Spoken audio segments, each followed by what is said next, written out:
क्या है अयोध्या की प्राचीन कथा? किसने बसाई अयोध्या नगरी? क्यों पुराणों में अयोध्या को 7 सबसे पवित्र नगरों में एक माना जाता है? किसने अयोध्या नगर की स्थापना की थी?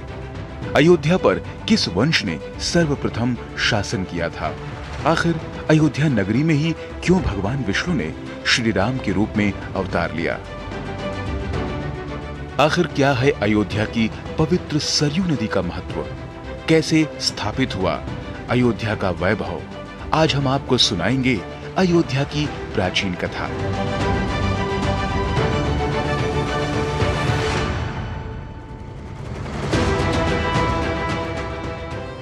राम की अयोध्या, राम की जन्मभूमि अयोध्या। और इस अयोध्या का अर्थ होता है जिसे युद्ध में कोई जीत न सके, यानी एक अपराजेय नगरी। सनातन धर्म ग्रंथों में कहा गया है कि इस अयोध्या की स्थापना मनु ने सतयुग में की थी, यानी पवित्र अयोध्या सतयुग से लेकर त्रेता युग और द्वापर युग से लेकर कलयुग यानी आज तक बसी हुई है। रामायण के बालकांड में अयोध्या का वर्णन करते हुए ऋषि वाल्मीकि कहते हैं, सरयू नदी के तट पर एक खुशहाल कौशल राज्य था। वह राज्य धन और धान्य से भरा पूरा था। वहां जगत प्रसिद्ध अयोध्या नगरी है, जिसका निर्माण स्वयं मानवों में इंद्र मनु ने किया था। वह नगरी 12 योजनों में फैली हुई थी।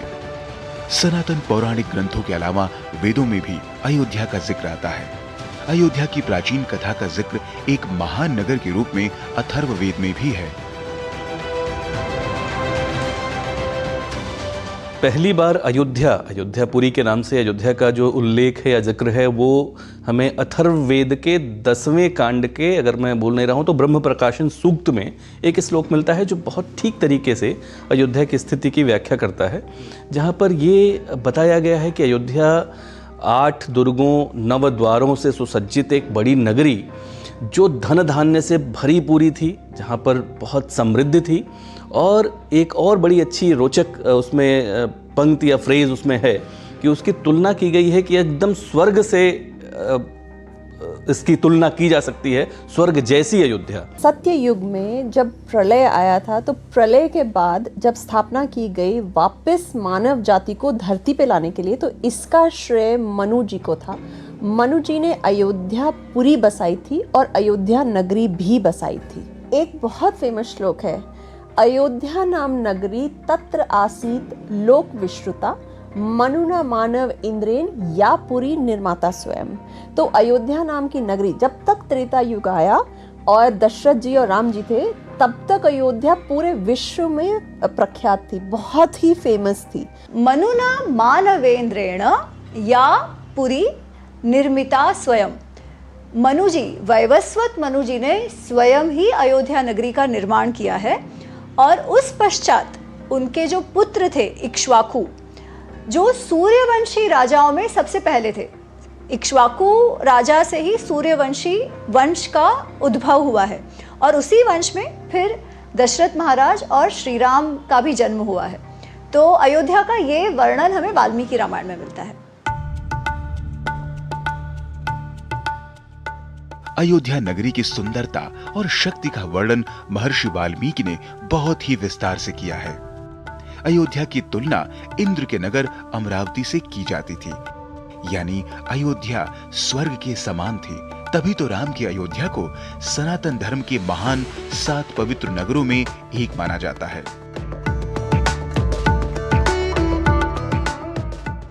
जब हम अपने यहाँ सप्तपुरियों की बात करते हैं तो अयोध्या पहला नाम उसमें होता है। अयोध्या, मथुरा, माया, काशी, कांची, अवंतिका, पुरी, द्वारावती चैव सप्तैता मोक्षदायिका।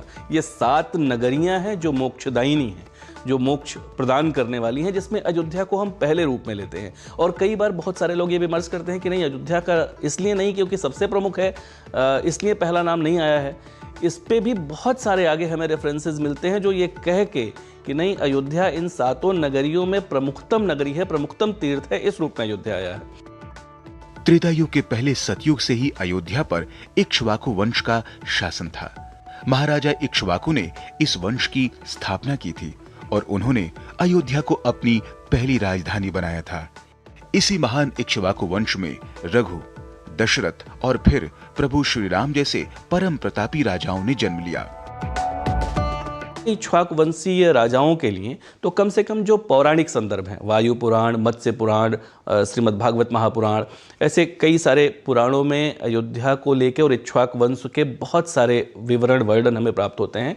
अगर सबको समेकित रूप से हम देखें एक एनालिसिस के तौर पे, एक विश्लेषण के तौर पे, तो 94 ऐसे शासकों के नाम महाभारत युद्ध से पहले के हमें प्राप्त होते हैं, जो पौराणिक संदर्भों को अगर इकट्ठा करें तो, और महाभारत के बाद कुछ 34 लगभग राजाओं के नाम इक्ष्वाकु वंश के हमको प्राप्त होते हैं। और उसमें जैसा इक्ष्वाकु के बाद जो 61वें राजा के रूप में रघु, 63वें शासक के रूप में दशरथ जी जो भगवान राम के पिता हैं, और 64वें शासक के रूप में भगवान राम का जिक्र या वर्णन आता है। अयोध्या के राजा दशरथ जी के घर में प्रभु श्री राम ने जन्म लिया। लेकिन जब श्री राम का जन्म हुआ तो कैसी थी अयोध्या, इसका वर्णन भी विस्तार के साथ वाल्मीकि रामायण में मिलता है। दशरथ जी रूलर हैं अयोध्या के, वो वहाँ के राजा हैं। अयोध्या का जो शेप था वो उन्होंने उसका एक्सपेंशन किया था।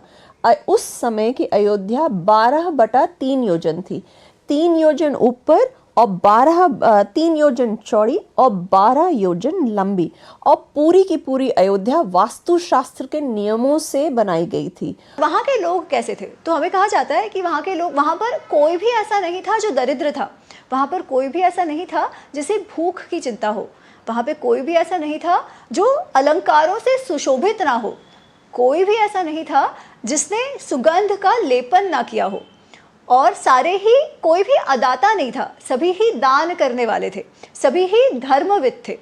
तो अयोध्या के लोग भी वैसे थे। हम कहते हैं ना, जैसा राजा वैसी प्रजा, तो राजा को अनुसरण करने वाली वहाँ की प्रजा थी। राजा दशरथ ने आसपास के कई राज्यों पर विजय प्राप्त की। ऋषि वाल्मीकि रामायण के बालकांड में लिखते हैं कि जैसे चंद्रमा नक्षत्र लोक पर शासन करता है, उसी तरह महातेजस्वी राजा दशरथ उस पुरी पर शासन करते हैं। उन्होंने अपने समस्त शत्रुओं को नष्ट कर दिया था। राजा दशरथ के समय तक अयोध्या के क्षेत्रफल का इतना विस्तार हो चुका था कि आज अगर इसकी तुलना की जाए तो अयोध्या दुनिया के सबसे विशाल नगरों में से एक होती। अगर हम 12/3 योजन का आज के दिन में अगर हम मैथ्स करते हैं, उसे हम माइल्स एंड किलोमीटर्स में निकालते हैं, तो आज के दिन में शायद वो फिलाडेल्फिया के आसपास है, which is the 5th largest city in the world. और दिल्ली हमारे गांव की तरह आज भी लगती है, जो 5 गांव पांडवों को दिए थे इन कंपैरिजन। आज की अयोध्या नगरी में छोटी छोटी गलियां हैं, लेकिन त्रेता युग की अयोध्या का जो वर्णन मिलता है उसके मुताबिक इस नगर को पूरी योजना के साथ बसाया गया था। राजा दशरथ के दौर में अयोध्या की भव्यता और वैभव अपने स्वर्णिम युग में पहुंच चुका था। मानसार नाम की एक पुस्तक है। मानसार में हमें इसका बड़ा अच्छा डेफिनेशन मिलता है, या इसके इमेजरी मिलती है।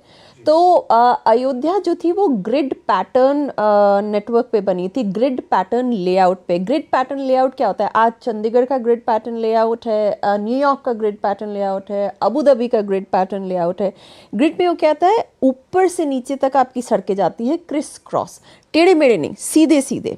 और उनके जो पैलेसेस होते हैं, तो जो दशरथ जी और इनके जो पैलेसेस होते हैं वो सारी पुरी में होते थे। तो पुरी कहाँ होती थी? पुरी एकदम बीच में होती थी, और बहुत ही बड़े बड़े भव्य पैलेस होते थे। और वहाँ का जो पानी है वो कैसा था? तो वाल्मीकि जी कहते हैं इक्षुकांड उदकः। इक्षुकांड, जो जैसे हम गन्ने के मिठास वाला पानी भी वहाँ का वैसे था। और वहाँ बड़े बड़े परकोटे थे, ऊंचे ऊंचे तोरण थे, बड़ी बड़ी इमारतें थी, और बहुत सारे वहाँ पर बाजार थे, बहुत सारी दुकानें होती थी। तो हमको कहा गया है सुविभक्ता अंतर आपणः। आपणः मतलब दुकान, आपणः मतलब आज जिसे हम मार्केट कहते हैं। तो वैसी व्यवस्था भी अयोध्या में थी। सुंदर बगीचे थे, बहुत सारे पेड़ों से, बहुत अलग अलग प्रकार के पेड़ों से भरे हुए वहाँ के बगीचे थे, बागान थे। ऋषि वाल्मीकि ने अयोध्या की सुंदरता का भी भव्य वर्णन किया है। राजा दशरथ के युग में अयोध्या की सड़कें चौड़ी थीं, जिस पर फूलों की सुगंध फैली रहती थी। कई मंजिलों वाली इमारतों का भी वर्णन मिलता है। अयोध्या के लोग कितने सदाचारी थे, कितने धार्मिक थे और कितने सुखी और संपन्न थे, इसका वर्णन कवि कुलगुरु कालिदास ने भी रघुवंश में किया है। रघुवंश जब कालिदास लिख रहे हैं, रघुवंशम में भी अयोध्या का इसी तरह का वर्णन कर रहे हैं और बहुत विस्तृत वर्णन कर रहे हैं कि अयोध्या नगरी किस तरह से वैभव संपन्न थी, वहाँ महलों की क्या स्थिति थी, जो बाकी सुख सुविधाएं हैं उनकी क्या स्थिति थी, बहुत ठीक तरीके से और इसी रूप में कि उसकी तुलना अगर किसी से की जा सकती है तो दुनिया में किसी और नगर से उसकी तुलना नहीं की जा सकती। उसकी तुलना का जो रेफरेंस है वो स्वर्गलोक है, जो हमारी संकल्पना में सबसे बेहतर जगह हो सकती है किसी के भी वासस्थान की, किसी के भी रहने की। तो वो जो संकल्पना है एक बहुत अद्भुत तरीके से अयोध्या के इस वैभव को स्थापित करती है। इसीलिए हमें कहा गया है कि वहाँ पर लोग एक दूसरे से परस्पर हिंसा नहीं करते थे, परस्पर बहुत प्रेम से रहते थे, अपने काम से काम रखते थे और अपने राजा का अनुसरण करते थे। ऐसा क्यों होता था? क्योंकि वहाँ पर भरपूर प्रचुर धन धान्य था, प्रचुर समृद्धि थी। जितनी भव्य अयोध्या थी उतने ही कड़े उसके सुरक्षा उपाय भी किए गए थे। अयोध्या की रक्षा में हजारों हजार वीर सैनिक हमेशा तैयार रहते थे, लेकिन इन सैनिकों में वीरता के साथ नैतिकता भी होती थी। ऋषि वाल्मीकि रामायण में लिखते हैं, यहाँ के वीरों के बाणों से कोई भी निरपराध नहीं मारा जाता था। किसी भी निशस्त्र व्यक्ति, ऐसा व्यक्ति जिसकी संतान न हो या फिर युद्ध से पीठ दिखाकर भाग रहा हो, उस पर कोई भी अपने बाणों से वार नहीं करता था। सेना के अलावा अयोध्या की सुरक्षा के कई और इंतजाम भी किए गए थे जो आज के समय में रोचक लग सकते हैं। दशरथ जी ने जैसा पुरी का निर्माण किया वो ऐसा था कि डिफेंस जो था वो डिजाइन में इनकॉर्पोरेटेड था। तो कहते हैं कि अयोध्या नगरी के चारों तरफ एक परिखा थी। परिखा क्या होती है? इंग्लिश में अगर हम बोलेंगे तो मोट कह सकते हैं। ये नहीं हमें बताया गया कि उसमें पानी था कि नहीं था, पर जैसे कि अगर आप परिखा के बारे में पढ़ते हैं, आप चाणक्य से पढ़ते हैं परिखा के बारे में, तो वो कहते हैं उसमें पानी होना चाहिए।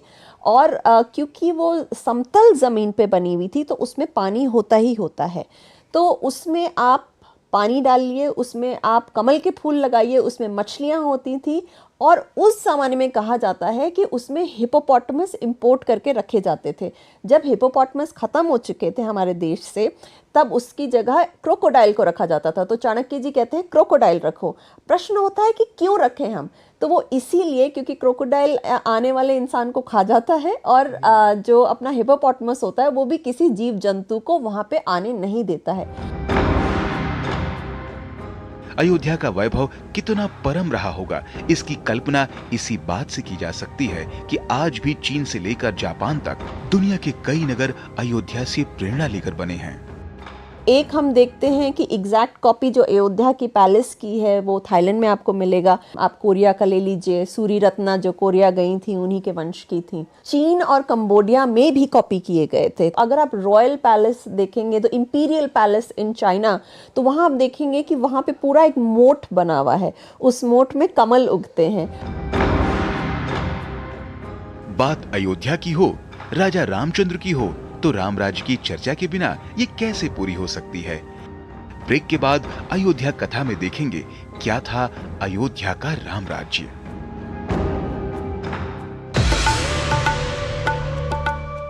रुड़की उत्तराखंड निवासी राजीव जैन पहुंचाएंगे हर राम भक्त के घर बिल्कुल निःशुल्क हर किवारी गंगाजल। दुकानदार भाई संपर्क करने के लिए हरिद्वारगंगाजल.com पर जाएं। साल बरस और सदी नहीं, एक युग गुजर जाएगा। उम्र न पूछो वंडर की, जब फर्क नजर आएगा। वंडर सीमेंट, फर्क नजर आएगा। Come on boys, let's go practice। अरे रुक यार, मेरे बैंक अकाउंट में गलत एंट्री का प्रॉब्लम हो गया है। तो बैंक को कंप्लेन करना। बैंक को लिखे 1 महीना हो गया है, बट वो गूगली पे गूगली डाले जा रहे हैं। तो आरबीआई के लोकपाल को इन्फॉर्म करो। रुक, मैं समझाता हूँ। जैसे क्रिकेट में थर्ड अंपायर, वैसे ही आरबीआई का ओम्बुड्समैन। आरबीआई कहता है अगर बैंक आपकी कंप्लेंट को 1 महीने में नहीं सुलझाता तो आप आरबीआई के कंप्लेंट मैनेजमेंट सिस्टम पर ऑनलाइन कंप्लेंट कर सकते हैं। ये आरबीआई का आसान तरीका है आपकी कंप्लेंट सुलझाने का, और वो भी फ्री। आरबीआई कहता है जानकार बनिए, सतर्क रहिए। लाइफ में फाइनेंशियल आजादी के लिए एनपीएस जरूरी है। रिटायरमेंट में फाइनेंशियल आजादी रहे जारी, एनपीएस से आज ही करे तैयारी। एनपीएस जरूरी है। रुड़की उत्तराखंड निवासी राजीव जैन पहुंचाएंगे हर राम भक्त के घर बिल्कुल निःशुल्क हर किवारी गंगाजल। दुकानदार भाई संपर्क करने के लिए हरिद्वारगंगाजल.com पर जाएं। ग्रामीण अर्थव्यवस्था के संरक्षक agriculture insurance company of India.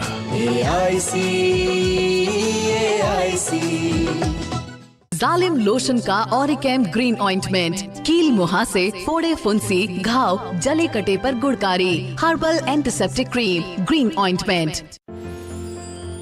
साल बरस और सदी नहीं, एक युग गुजर जाएगा। उम्र न पूछो वंडर की, जब फर्क नजर आएगा। वंडर सीमेंट, फर्क नजर आएगा। मुथूट फाइनेंस भारत का नंबर 1 सबसे भरोसेमंद financial services brand. Gold loan के लिए अभी कॉल करें 1-800-313-1212।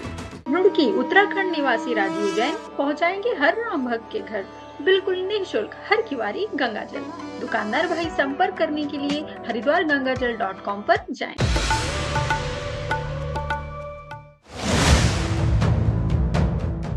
14 वर्ष के वनवास के बाद अयोध्या वापस लौटने के बाद श्री राम का राज तिलक किया गया और इसके बाद श्री राम अयोध्या में जिस प्रकार राज्य कार्य चलाते हैं वो आज भी संसार में उदाहरण के रूप में पेश किया जाता है।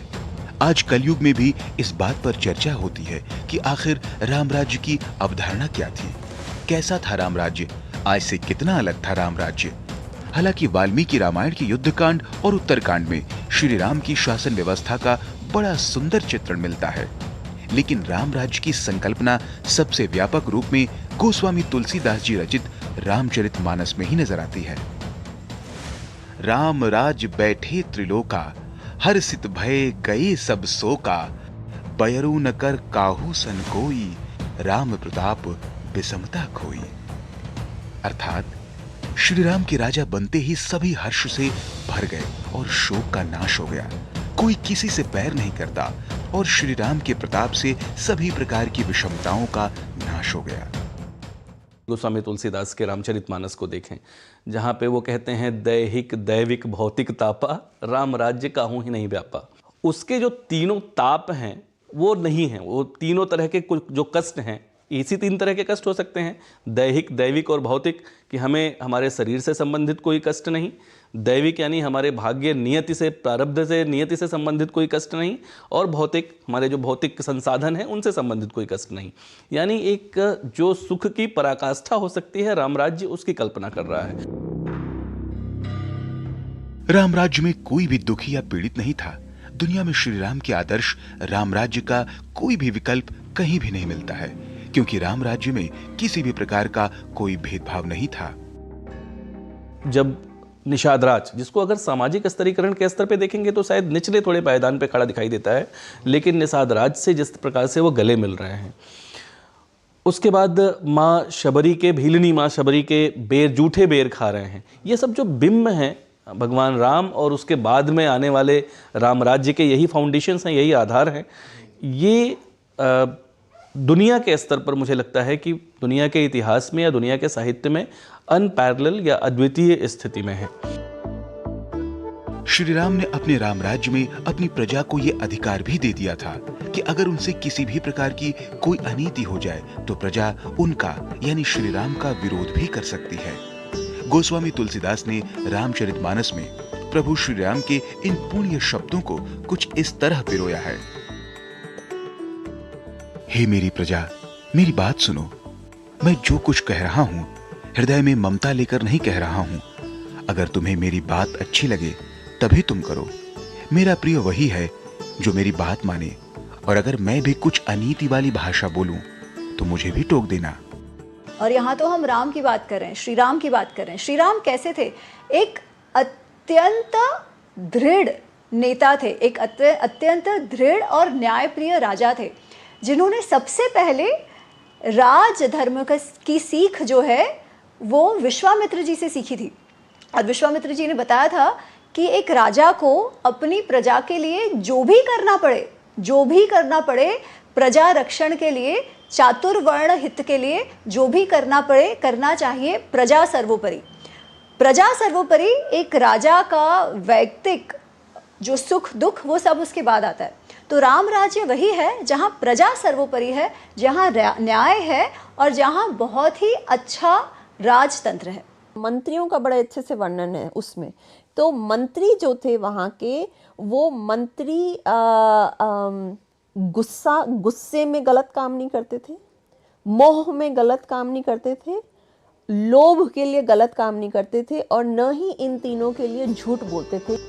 ऐसी अयोध्या जिसे युद्ध द्वारा न जीता जा सकता हो, ऐसी अयोध्या जिस पर महान प्रतापी रघु और दशरथ जैसे राजाओं ने शासन किया, वो अयोध्या जो राजा रामचंद्र जी के राम राज्य की गवाह बनी।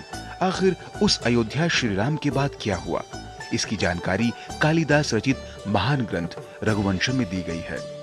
रघुवंशम के अनुसार श्री राम के स्वर्गारोहण के पश्चात उनके पुत्र कुश ने कुशावती को अपनी राजधानी बनाया और लव ने शरावती को अपनी राजधानी बनाया। लक्ष्मण के पुत्रों ने करावती को अपना केंद्र बनाया, तो भरत के पुत्र पुष्कल ने पुष्करावती अर्थात पेशावर को अपनी राजधानी बनाया। शत्रुघ्न के पुत्रों ने मथुरा से शासन करना प्रारंभ किया। रघुवंशम के अनुसार जब स्वामी विहीन हो गई तो रामपुत्र कुश एक बार फिर अयोध्या आए और उन्होंने फिर से इस नगरी का उत्थान किया और एक बार फिर अयोध्या ने वापस अपने पुराने वैभव को प्राप्त कर लिया।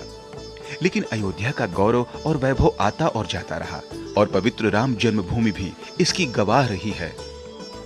पिछली दीवार के मलबे से एक बड़ा अद्भुत सा शिलालेख हमें मिला। उस शिलालेख पे अभी एकाध कुछ बुकलेट्स छपी हैं। वो गाहड़वाल शासक थे गोविंद चंद्र, जो 12वीं शताब्दी में शासक थे। अगर मुझे सही याद आ रहा है तो 1114 ईस्वी से लेके 1155 ईस्वी का कालखंड है उनका, जब वो शासन कर रहे हैं। उनके कोशलाधिपति या कौशल के उस क्षेत्र के मंडलाधिपति थे मेघसुत और मेघसुत के बाद आयुष्य चंद्र एक वहाँ का अधिपति हुआ, जो वहाँ का लोकल गवर्नर कह लीजिए, लोकल गवर्नर हुआ। मेघसुत के समय में गोविंद चंद्र गाहड़वाल के आदेश पर वहाँ एक मंदिर का निर्माण हो रहा है। और लेकिन अपने उस शिलालेख में मेघसुत लिख रहे हैं कि इसके पहले भी यहाँ पर कई बार मंदिर बने, उसका जीर्णोद्धार हुआ या नए सिरे से जब जर्जर हुए तो नए सिरे से उसको बनाया गया। तो मंदिर वहाँ पे बहुत पहले से चला आ रहा था, इसमें कोई संशय नहीं है। उसके पहले विक्रमादित्य का जिक्र हमें आता ही है, जिसे हम चंद्रगुप्त विक्रमादित्य से समीकृत करते हैं, जो 4वीं शताब्दी में रहे। उन्होंने वहाँ मंदिर बनवाया। तो मंदिर निर्माण के जो प्राचीनतम संदर्भ हमको मिलते हैं, उसके कुछ समय बाद से ही अयोध्या के उस मंदिर का जिक्र हमको प्राप्त होना शुरू हो जाता है। राम की अयोध्या, राम की जन्मभूमि अयोध्या, जिसे युद्ध में कोई जीत न सके, एक अपराजेय नगरी, कोसल की राजधानी, जिसकी स्थापना मनु ने की। इक्ष्वाकु वंश की गौरव गाथा को समेटे यह अयोध्या आज भी सनातन हिंदू धर्म के सबसे पवित्र नगरों में एक है। सरयू नदी के तट पर बसी राम की अयोध्या नगरी ने हजारों सालों तक पूरे विश्व के हिंदुओं को अपनी तरफ आकर्षित किया है। अब ये एक नए युग में प्रवेश कर रही है।